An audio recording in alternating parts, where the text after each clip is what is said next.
कि आपने थंबनेल में देख लिया है, मेरा आज का वीडियो जो है वो धर्म पर है। धर्म पर क्या है, बेसिकली आदि सुयेश जी एक हैं, 20-22 साल के युवा हैं, आईआईटी ग्रेजुएट हैं और अब स्पिरिचुअल गुरु बन चुके हैं। और मैंने अचानक से पिछले 2-4 दिनों में एकदम से स्क्रॉल करते करते उनको यूट्यूब पर सुना, तो मुझे बहुत अच्छा लगा। तो मैंने फिर उनके कई सारे वीडियोज इकट्ठे एक साथ देख डाले, सुन डाले। और अचानक मुझे उनके 2 वीडियोज में कॉन्ट्राडिक्टरी स्टेटमेंट्स मिले, जो कि ज्यादातर स्पिरिचुअल गुरुओं के साथ होता है। जैसे ओशो, ओशो को मैंने बहुत पढ़ा है, मेरे पास बहुत वास्ट कलेक्शन है ओशो का, 2016 तक। उसके बाद फिर मैंने नहीं पढ़ा, फिर मैंने किताबें पढ़ना बंद कर दिया। अब मैं ई बुक या फोन पर ही ज्यादातर पॉपुलर बुक्स की समरी देख लेती हूँ, बहुत पढ़ती नहीं हूँ अब। तो कॉन्ट्रडिक्टरी स्टेटमेंट्स स्पिरिचुअल गुरुओं के अक्सर होते हैं। तो मैं जो कहना चाह रही हूँ, उससे पहले आप आदि सुयेश की वीडियो की एक क्लिप जरूर देखिए, सुनिए, और हो सकता है आपके भी मन में वही थॉट आए जो मेरे मन में आया। उससे पहले मैं एक बात कहना चाह रही हूँ। आप देख रहे हैं मैं चंडीगढ़ में हूँ, चंडीगढ़ में बहुत ठंड पड़ती है, लेकिन इस बार बिल्कुल ठंड नहीं पड़ी। मैं बिना स्वेटर के हूँ पूरी ठंड। हम लोगों ने हीटर यूज नहीं किया, एक भी दिन नहीं। और मुझे लगता है ये ग्लोबल वार्मिंग का ही इफेक्ट होगा शायद। I think it's due to global warming that even in a place like Chandigarh, there is not as cold as it should be, as it used to be. So please don't angry Mother Nature to increase global warming any further. और आदि सुरेश जी का please ये clip आप देखिए, सुनिए। तो जैसा कि आपने सुना, जिसको भी आजकल के लोग भगवान मानते हैं, उनकी दुर्गति ही दुर्गति है। वह गंगा यमुना को भगवती मानते हैं और सबसे पॉल्यूटेड नदियां वही बन चुकी है आज के समय में। लंदन का थीम्स जो इतना गंदा हुआ करता था, वो आज गंगा से साफ है। जिन गायों को हम भगवती माँ की तरह मानते हैं, उन्हीं के नाक में हम अंदर रस्सी डाल देते हैं, उनके नेजल सेप्टम में छेद करके। सोचो वो दर्द।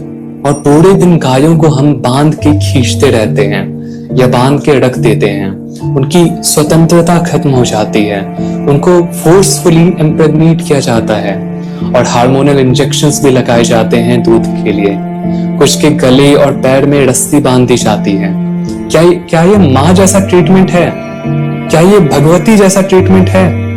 शिव के बैल को अक्सर मार दिया जाता है जन्म लेते ही, या उन्हें हल या बैलगाड़ी से बांध दिया जाता है और कोड़े मारे जाते हैं। क्या हम ऐसे भगवान शिव के वाहन को ट्रीट करते हैं? कुत्ते भैरव का रूप हैं और उनका क्या हाल किया है हमने। पालने के नाम पर पूरा दिन गले में रस्सी बांध के खींचते रहते हैं, यहाँ बांध के रखते हैं। और जो सड़क छाप हैं, उनके पिल्ले मरे रहते हैं रोड पे। कुछ को तो जहर या टूटे कांच खिला के मार दिया जाता है। सांप, उनको हम शिव मानते हैं और डंडे से उनका सर कुचल देते हैं और सपेड़े उनके दांतों को तोड़ देते हैं और उन्हें भूखा रखते हैं। चूहे गणपति का रूप हैं और सबके घर में चूहे मारे गए हैं। कोई इंसान ऐसा नहीं कह सकता कि हमारे घर में अभी तक चूहा ना मरा हो। और हमने नारी को भी देवी माना, और क्या किया हमने पिछले कई 100 सालों से नारियों के साथ। एक धर्म गुरु को मैंने बोलते हुए सुना था कि नारी देवी समान है, इसीलिए हम अकेले नहीं छोड़ते उन्हें, मंदिर में ही रखते हैं, यानी घर पे। और कई ऐसे बेतुके लॉजिक। मगर बात तो सही है ना, जब हमने स्वयं ईश्वर को, शिव विष्णु को, इनको नहीं बख्शा तो और क्या ही कहें। ईश्वर के साथ हम क्या करते हैं? इनका आवाहन करके निर्जीव मूर्ति में कैद कर देते हैं। अब वह हिल भी नहीं सकते। जब पुजारी मंदिर खोलेगा तब उठेंगे, जब बंद करेगा तब सोएंगे। जो पहनाएगा वो पहनेंगे, जो चढ़ाएगा वो खाएंगे। लकवा मार गया है हमारे देवताओं को। क्रिश्चियंस ने तो उन्हें सूली पे लटका रखा है और मुसलमानों ने मार ही दिया है। इतिहास गवाह है कि हर एनलाइटेंड बीइंग्स का भी उनकी जीते जी हमने यही दशा की है। तो जैसा कि आपने सुना, अपने एक वीडियो में आदि सुरेश जी वही कह रहे हैं कि भुवनेश्वरी की आराधना क्या है कि आप धरती का सम्मान कीजिए और प्रकृति का सम्मान कीजिए, पर्यावरण का संरक्षण कीजिए और बेजुबान जानवरों पर कोई अत्याचार मत कीजिए। उन्होंने बहुत अच्छी बातें कहा है, बिल्कुल सही, उन्होंने बिल्कुल सच कहा। मगर उनका दूसरा वीडियो जो मैंने सुना, और में कितने बुरे लोग हैं वो शिव कैसे हो सकते हैं? आपके पापा के तरफ के रिश्तेदार वो शिव कैसे हो सकते हैं? और इस मन में इतने गंदे विचार आते हैं, वो शिव कैसे हो सकते हैं?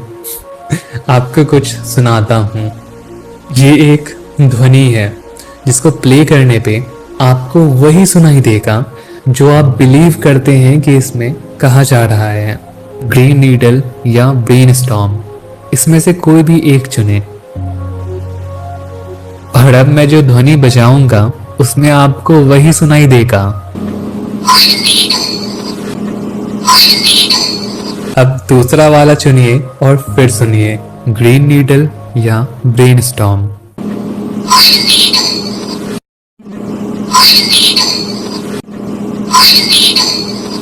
जो आप सुनना चाहोगे आपको वही सुनाई देगा। उसी तरह अच्छा या बुरा, पवित्र, अपवित्र, इस संसार में आप जो देखना चाहोगे आपको वही दिखेगा। वास्तव में ये ना तो ग्रीन नीडल था ना ब्रेन स्टॉर्म, ये बस ध्वनि थी। उसी तरह ये संसार ना तो अच्छा ही है ना बुरा, ये संसार बस शिव है।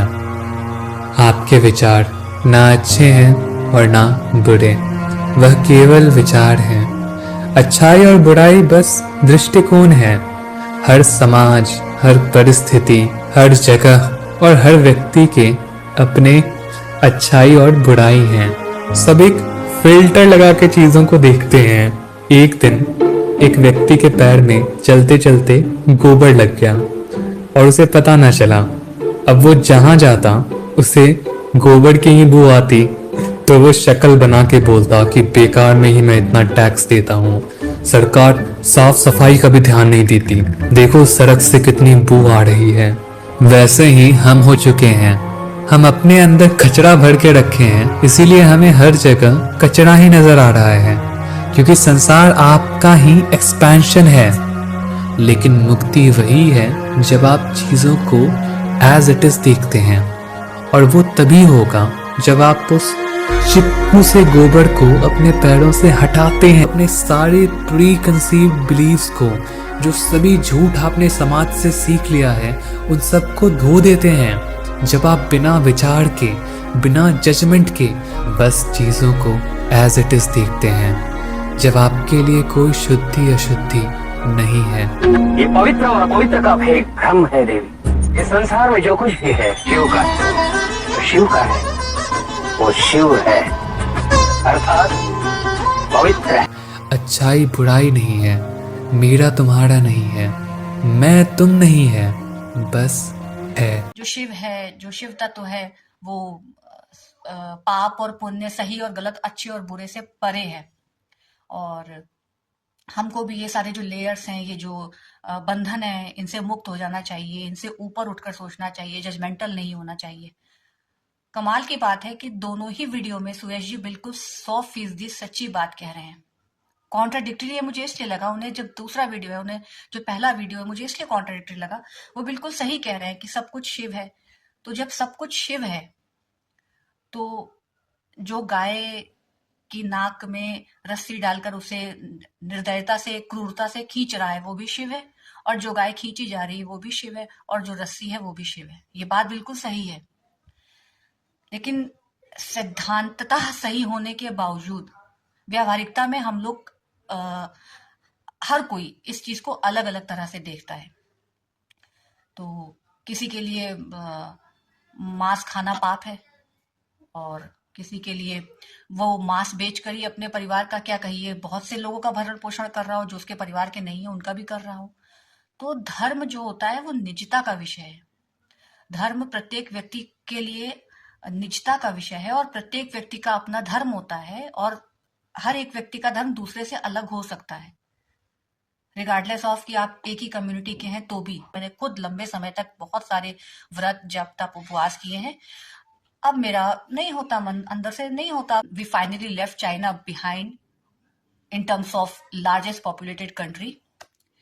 So I'm not joking, and it's true. You can check the facts that before corona and after corona our population has increased and we became largest populated country. So what I mean to say is कि आप युवाओं को रोजगार के लिए प्रोत्साहित कीजिए। आज की युवा पीढ़ी जो है, मेरी बेटी को भी भगवान और भूत दोनों में बड़ी रुचि है, बहुत रुचि है, पता नहीं क्या ढूंढती रहती है वो। मुझे भी थी और अच्छा लगता है मुझे। खोजी प्रवृत्ति का होना चाहिए, तभी आप सत्य तक पहुंचेंगे। लेकिन ऐसे ऐसी चीजें पहले से ही मार्केट में, हम एक तो हमारे यहाँ धर्म बहुत है, पूरी दुनिया में जितने धर्म हैं उससे ज्यादा धर्म के आप कहिए जो रखवाले हैं, संरक्षक हैं, अ, जो पूजा पाठ करने वाले पुजारी हैं, मौलवी हैं, जो भी हैं, उससे ज्यादा वो है। पहले ही बहुत धर्म है, मेरी तो समझ में नहीं आता। और जहां जहां धर्म बहुत है वहां अधर्म बहुत है। समझ नहीं आ रहा, धर्म धर्म को जन्म देता है या अधर्म धर्म को जन्म देता है। ये सारी बातें ऐसा नहीं है कि मैं पहली बार कह रही हूँ, आप सब देख रहे हैं, सुन रहे हैं, हो रहा है। लेकिन बहुत थोड़े लोग हैं जो वाकई में, जिनको अंदर से अब ये हो रहा है कि हाँ, हम अब चेंज के मुहाने पर खड़े हैं। प्रत्येक व्यक्ति इंडिविजुअल, जैसे मुझे अब लगता है कि मेरे अंदर बहुत बदलाव आ गया है। और मेरी पूरी कोशिश यही है कि जो मैं कह रही हूँ, जो मैं सोच रही हूँ वो मैं कहूँ, और जो मैं कह रही हूँ वो मैं जीऊँ। तो बदलाव सभी का अंदर आता है, सबकी जर्नी अलग होती है।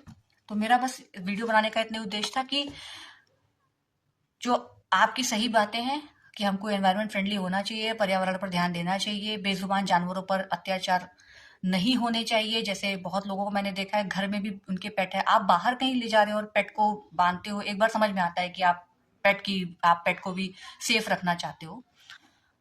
हालांकि अगर आप ट्रेंड करो तो शायद मुझे लगता है वो बाहर भी आपके साथ ही रहेगा, क्योंकि पेट भी अपने मालिक के साथ, ओनर के साथ सेफ फील करते हैं। लेकिन घर में भी, जब घर में आप हो तो उन्हें बांध कर रखने की कोई जरूरत नहीं है। दैट्स एब्सोल्युटली राइट, वहां पर सुरेश जी बिल्कुल सही थे।